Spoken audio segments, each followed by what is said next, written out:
बिहार में विकास के सुनामी है, ऐसा बिहार के वर्तमान सत्ता पक्ष के जो लोग हैं वो कहते हैं। कई हज़ार पुल बन गए, कई हज़ार किलोमीटर सड़क बना दी गई, उसके बाद भी विपक्षी लोग कहते हैं कि बिहार का विकास नहीं हुआ। एशिया महादेश का सबसे बड़ा अस्पताल पीएमसीएच बन गया, उसके बाद भी बिहार के विपक्षियों का आरोप है कि विकास नहीं हुआ। आप वर्तमान विकास और वर्तमान सरकार को किस रूप में देखते हैं? सबसे पहले तो मेरा नाम सूरज प्रकाश राम है और मैं संयुक्त किसान विकास पार्टी का राष्ट्रीय संगठन महामंत्री हूँ। और मैं आपके चैनल से पूरे बिहार और बिहार वासियों को तहे दिल से नमस्कार करता हूँ।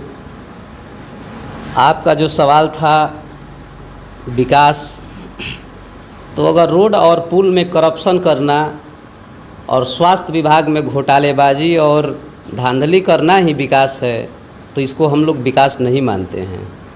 अगर रोड पुल बना देने से किसी को 2 वक्त का भोजन मिल जाए तो विकास है? कुछ नहीं, ऐसा कुछ नहीं है। रोड और पुल सिर्फ बना है तो सिर्फ और सिर्फ करप्शन करने के लिए बना हुआ है। 100% बजट पास होता है और उसमें 75% बजट का घोटाला जो सरकार में मंत्री रहते हैं, एमएलए रहते हैं, सांसद रहते हैं, सभी लोग कर रहे हैं। इस फंड का दुरुपयोग सरासर हो रहा है। अगर ऐसा नहीं होता तो जो आए दिन पुल गिरने का घटना हो रहा है, सड़क टूटने की घटना हो रही है, अभी फ़िलहाल मरीन ड्राइव का निर्माण हुआ है और रास्ते में क्रैक आ गया है, तो आखिर ये भाई कैसा काम है? हज़ारों करोड़ का बजट है और आप बना रहे हैं 6 महीना के अंदर ही पूरा रोड टूट रहा है। आप पुल बना रहे हैं, हज़ारों करोड़ का बजट है और उद्घाटन से पहले ही पुल बह जा रहा है, तो ये कौन सा विकास है? इसको हम लोग विकास नहीं मानते हैं। आप पीएमसीएच की बात कर रहे हैं। पीएमसीएच के ऊपर हेलीपैड बना देने से ये एशिया का बहुत बड़ा अस्पताल नहीं हो जाएगा। स्वास्थ्य मंत्री और वर्तमान सरकार को डूब के मर जाना चाहिए शर्म से। ये पूरे बिहार नहीं, ये पूरे देश और पूरे राष्ट्रीय स्तर पर ये जो मैसेज गया है, जो मारपीट आए दिन हो रहा है, सबसे ज़्यादा तो मरीजों का इलाज नहीं, पीएमसीएच में पोस्टमार्टम हो रहा है। उसको अस्पताल थोड़ी माना जाए, वो तो मुर्दा घर है। पोस्टमार्टम हो रहा है आए दिन। अगर कोई परिवार जा रहा है, कोई पीड़ित व्यक्ति जा रहा है, अगर वहाँ की सच्चाई पर कोई सवाल उठा रहा है तो उसके साथ मारपीट हो रही है। कहाँ गया न्याय? वर्तमान सरकार जो सेंट्रल गवर्नमेंट हो या राज्य गवर्नमेंट हो, उसका न्याय कहाँ गया? कहाँ गया निष्पक्षता? जो मारपीट किया जा रहा है, यहाँ तक कि अभी हाल ही फिलहाल का घटना है कि हमारे जो सरकार महिला के बारे में जितना बखान कर रही है कि हम लोग महिला के उत्थान के लिए ये कर रहे हैं, हम वीडियो में देखे थे, हमारे पास आया था कि महिलाओं को मार के पीठ फाड़ दिया गया है। इसीलिए कह रहे हैं कि स्वास्थ्य मंत्री और राज्य सरकार के जो भी मंत्री हैं या सीएम हैं, चुल्लू भर पानी में डूब के मर जाना चाहिए। इसको विकास नहीं कहते हैं कि आप हेलीपैड बनवा दिए और रोड बनवा दिए। रोड बनवाने से कितने गरीब का भला होगा? कितने मजदूर का भला होगा? बिहार और भारत एक कृषि प्रधान देश है।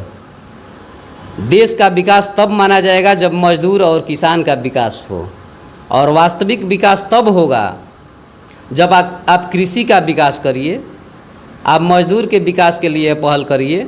मजदूर कंपनी में काम करते वक्त, आपके पुल में काम करते वक्त, आपके रोड में काम करते वक्त, आपके जो घटिया मटेरियल है, जो घटिया काम है, उसके चलते कितने लोग आए दिन दब के मर रहे हैं। आप उसके लिए क्या सोचे हैं? 1 लाख दे देने से उसके परिवार का जीवन भर भरण पोषण हो जाएगा? आप क्या क्या योजना ला रहे हैं? आप क्यों नहीं मजदूर को सर्वे करके और उसका LIC पॉलिसी करा रहे हैं? क्यों नहीं उसका इंश्योरेंस करा रहे हैं कि अगर मजदूर के साथ कोई अनहोनी हो जाए तो उसके परिजन को 50 लाख रुपया दिया जाएगा? मजदूर के पास कोई 20 बीघा 50 बीघा बाप का बपौती खेती है कि अगर मर जाएगा तो उसके बाल बच्चा पढ़ाई करेगा हैं? तो आप उसके बारे में सोचिए। मजदूर का मजदूरी हमारे हिसाब से प्रति घंटा 100 रुपया होना चाहिए, यानी 8 घंटा का 800 रुपया मजदूरी होना चाहिए। आज जिस तरीके से महंगाई मुंह फाड़ के एकदम खड़ा है, 300 रुपया और 400 रुपया में मजदूर का विकास हो जाएगा? आप इसी को विकास कह रहे हैं? ऐसे नहीं चलेगा। विकास इसको हम लोग नहीं कहेंगे कि ये विकास है।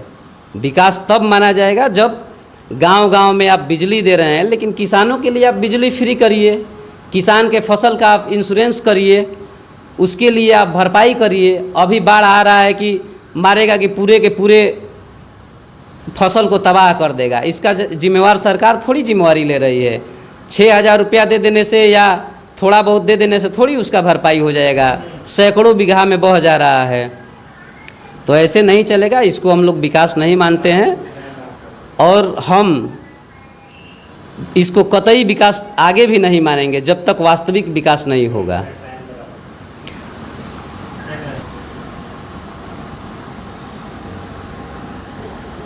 लड़कियों के या बच्चों के जो बेरोजगार हैं, बेरोजगारी और पलायन के ही नाम पर नीतीश कुमार बिहार के मुख्यमंत्री बने, भ्रष्टाचार के नाम पर मुख्यमंत्री बने।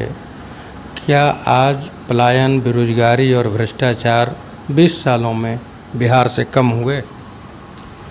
देखिए, पलायन और बेरोजगारी ये कम होने वाली समस्या ऐसे नहीं है कि कहने से कम हो जाएगा।